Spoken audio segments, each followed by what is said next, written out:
अस्सलाम वालेकुम। मैं आज आपको बैलेंस इक्वेशन करवाने वाला हूँ आयन इलेक्ट्रॉन मेथड के ज़रिए।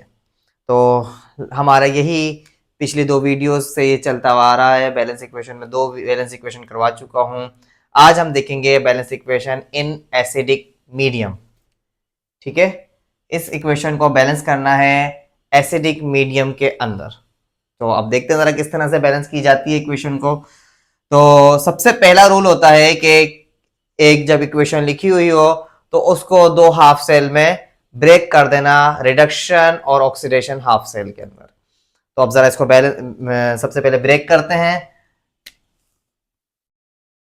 मैग्नीज ऑक्साइड, ठीक है, और वहां जाकर Mn2+,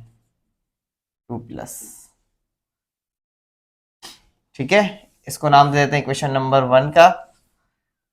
और सेकंड है हमारे पास oxalate ion into carbon dioxide. अब आप लोग ये सोचेंगे कि भाई हाइड्रोजन आयन और H2O वाटर मॉलिक्यूल कहाँ गया। तो देखें, ये जो लगा हुआ ना हाइड्रोजन आयन और वाटर मॉलिक्यूल, ये एसिडिक मीडियम की वजह से लगाया गया है कि इस इक्वेशन को, क्योंकि एसिडिक मीडियम में बैलेंस करना है। तो जब हम हाइड्रोक्साइड आयन, वाटर मॉलिक्यूल और H पॉजिटिव आयन और वाटर मॉलिक्यूल जब भी इक्वेशन में लगा हुआ हो तो उस इक्वेशन को नहीं लेते हैं, जैसे कि हमने बेसिक मीडियम में किया है। ठीक है, उसी तरह से एसिडिक मीडियम में करेंगे। जैसे हमारी लास्ट जो वीडियो थी वो बेसिक मीडियम में थी। बेसिक मीडियम में हमने यही करा था कि उसमें हाइड्रोक्साइड आयन और H2O को कंसीडर नहीं किया गया था। इस इक्वेशन के अंदर हमने H2O और H पॉजिटिव आयन को कंसीडर नहीं किया है। आगे चलते हैं। तो हम सबसे पहले इक्वेशन नंबर 1 को लेते हैं, कंसीडर करते हैं और आगे स्टार्ट करते हैं। तो टेक इक्वेशन 1,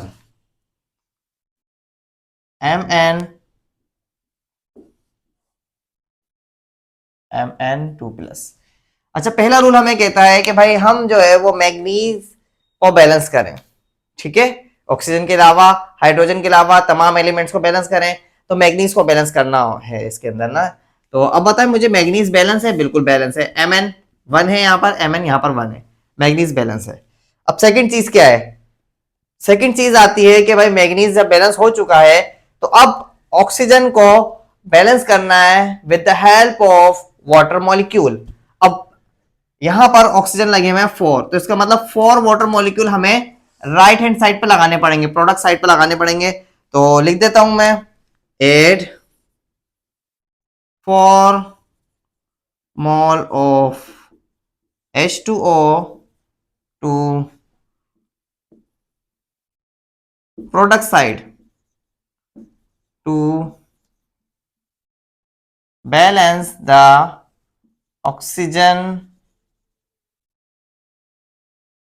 ठीक है, ऑक्सीजन को बैलेंस करने के लिए हमें प्रोडक्ट साइड की तरफ H2O के मॉलिक्यूल लगाने पड़ेंगे 4। तो Mn O नेगेटिव, उसके बाद Mn2+ प्लस 4H2O। ठीक है, अब H2O लगने के बाद दूसरे मार्कर से लिख देता हूं इसको, ताकि आपको याद रहे कि इस इक्वेशन के अंदर क्या चीज ऐड करी गई थी यहाँ पर। ठीक है, 4H2O के मॉलिक्यूल ऐड कर दिए गए। अब हमें हाइड्रोजन को बैलेंस करना है। याद करें, हमने वीडियो में रूल बताए थे, तो उसके अंदर मैंने बताया था कि हाइड्रोजन को बैलेंस करने के लिए हमें H पॉजिटिव आयंस लगाने पड़ेंगे। अब H पॉजिटिव आयन कितने लगाने पड़ेंगे? 4 2 8, 8 H पॉजिटिव आयंस लगाने पड़ेंगे। तो वो कौन सी साइड पे लगेंगे? क्योंकि इस साइड पर हाइड्रोजन है, तो लेफ्ट हैंड साइड पे हमारे पास लगेंगे H पॉजिटिव आयंस। तो लिख देते हैं, add 8 H positive ions to left side, left side, या फिर आप ये भी लिख सकते हैं reactant side, to balance the hydrogen. ठीक है, तो MnO4 Mn2 plus plus 4H2O। ठीक है, अब यहां पे हमारे पास ऐड हो गए 8H पॉजिटिव। तो अब हमें लास्ट में चार्जेस बैलेंस करने होते हैं, charges balance with the help of electron. तो अब हम यहाँ पे देखें तो इस साइड पर, राइट हैंड साइड पर हमारे पास 2 पॉजिटिव चार्जेस बन रहे हैं, जबकि लेफ्ट हैंड साइड पर हमारे पास 7 जो है वो पॉजिटिव चार्जेस बन रहे हैं। तो 7 पॉजिटिव चार्जेस बन रहे हैं, वहां पे 2 पॉजिटिव चार्जेस बन रहे हैं। इसका मतलब कितने इलेक्ट्रॉन्स ऐड करने पड़ेंगे? हमें 5 इलेक्ट्रॉन्स को ऐड करना पड़ेगा। ठीक है, तो 5 इलेक्ट्रॉन्स को ऐड करना पड़ेगा, इसी यहां पर ही कर देते हैं 5 इलेक्ट्रॉन्स को ऐड। ठीक है, या चलें लिख देते हैं add 5 electrons to left side. सही है, टू बैलेंस द चार्जेस, आप लिख लेना। आगे चलते हैं, manganese oxide plus 8H positive plus 5 of electrons Mn2 plus plus का 4H2O।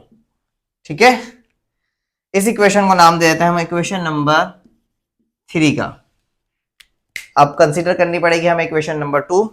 इक्वेशन नंबर 2 को कंसीडर करते हैं और आगे चलते हैं।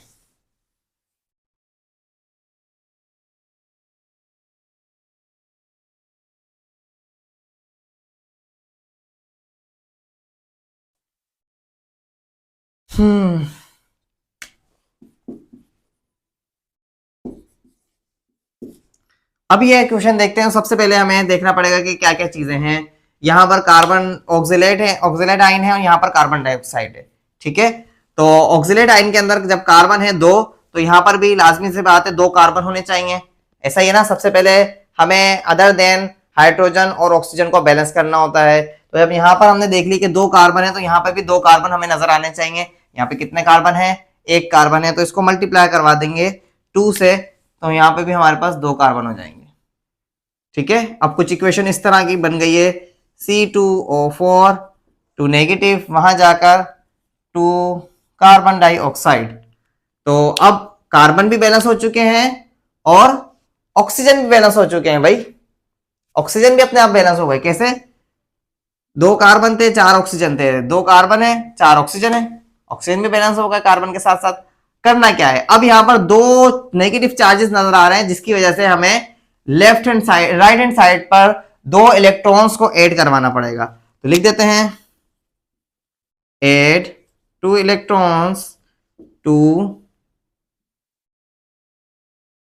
Right side to balance the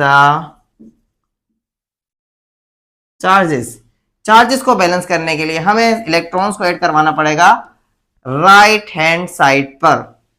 तो लिख देते हैं C2O4 टू नेगेटिव, वहां जाकर 2 कार्बन डाइऑक्साइड प्लस 2 इलेक्ट्रॉन्स। अच्छा, अब हम यहां पर हमारी इक्वेशन फाइनल हो चुकी है, हाफ सेल की इक्वेशन फाइनल हो चुकी है। लेकिन जब हम रिडॉक्स रिएक्शन करते हैं, दोनों इक्वेशंस के जो इलेक्ट्रॉन्स होते हैं उनको कैंसिल आउट करना होता है, ताकि रिडॉक्स रिएक्शन हम यहां पर इक्वेशन में बता सकें। तो आप देखें यहां पर 2 इलेक्ट्रॉन्स हो रहे हैं, जबकि यहां पर 5 इलेक्ट्रॉन्स आ रहे हैं। ठीक है, 2 इलेक्ट्रॉन्स और 5 इलेक्ट्रॉन्स। इसका मतलब क्या है? इलेक्ट्रॉन्स को हमें कैंसिल आउट करने के लिए किसी ना किसी नंबर से मल्टीप्लाई करवाना पड़ेगा।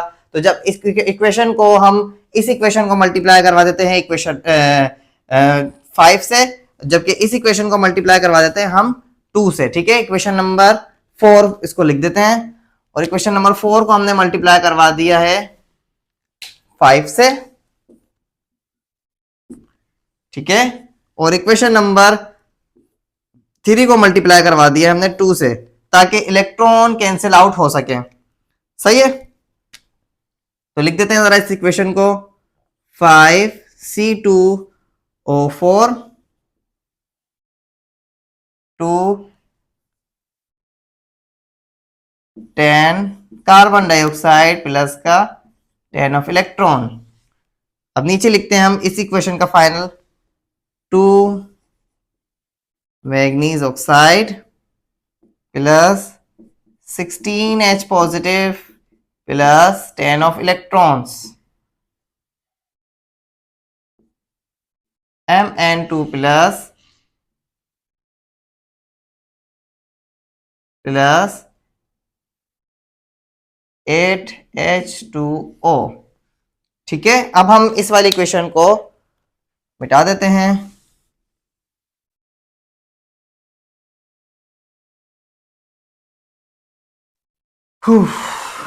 चलें भाई, अब इस इक्वेशन को हम फाइनल करते हैं। फाइनलाइज करने के लिए हमें दोनों इक्वेशन को कंबाइन करना पड़ता है ताकि हमारी इक्वेशन फाइनलाइज हो जाए। तो हमने दोनों इक्वेशन को कंबाइन कर दिया है। इक्वेशन नंबर जो भी हमने मल्टीप्लाई करने के बाद बनाई थी, उन दोनों इक्वेशंस को हमने कंबाइन कर दिया। तो कंबाइन इक्वेशन लिख देता हूं इधर, कंबाइन इक्वेशन। ठीक है, कंबाइन इक्वेशन करने के बाद हमें देखना पड़ेगा कि क्या क्या चीजें कर सकती हैं। तो ये देखें, हम इलेक्ट्रॉन्स कर सकते हैं बस, बाकी और कोई भी चीज नहीं कर सकती, क्योंकि जो इक्वेशन नंबर 4 बनी थी इसके अंदर कुछ और एडअप हुआ ही नहीं था, ना वाटर का मॉलिक्यूल हुए थे ना हाइड्रोजन आयन हुए थे। ठीक है, तो कोई भी चीज सेम नहीं है सिर्फ इलेक्ट्रॉन्स के अलावा। तो हम इलेक्ट्रॉन्स को हमने कट कर दिया है और हम लिखते हैं अब मैग्नीज ऑक्साइड के 2 मोल प्लस 5 ऑक्सिलेट। ठीक है, प्लस 16H पॉजिटिव। सही है, आगे चलते हैं। 10 carbon dioxide plus 2 manganese plus 8H2O, water का मॉलिक्यूल 8। ठीक है, तो यहां पर हमारे पास इक्वेशन फाइनली हो चुकी है कंप्लीट। अब हम जो है वो देखते हैं कि ये इक्वेशन कौन से मीडियम में आई है। तो मैं आपको पहले भी बता चुका था, वो हाइड्रोजन आइंस नजर आ रहे हो इक्वेशन के अंदर, लास्ट में फाइनल इक्वेशन के अंदर हाइड्रोजन आइन नजर आ रहे हो, तो इसका मतलब होता है कि इक्वेशन एसिडिक मीडियम में है। और जब हमारे पास फाइनल इक्वेशन के अंदर हाइड्रोक्साइड आइन नजर आ रहे हो, तो हमें समझ जाना चाहिए कि जो इक्वेशन है वो बेसिक मीडियम में है। तो यहां पर इक्वेशन एसिडिक मीडियम में आई है और फाइनल हो चुकी है। इस इक्वेशन को एसिडिक मीडियम में ही रखना है। ठीक है, इन एसिडिक मीडियम। ठीक है, उम्मीद करता हूं वीडियो समझ में आई होगी। वीडियो अच्छी लगी हो तो वीडियो को लाइक जरूर कीजिएगा, चैनल को मेरे सब्सक्राइब कीजिएगा, वीडियो को आगे शेयर कीजिएगा। मिलते हैं अगली वीडियो में, जब तक के लिए अल्लाह हाफिज।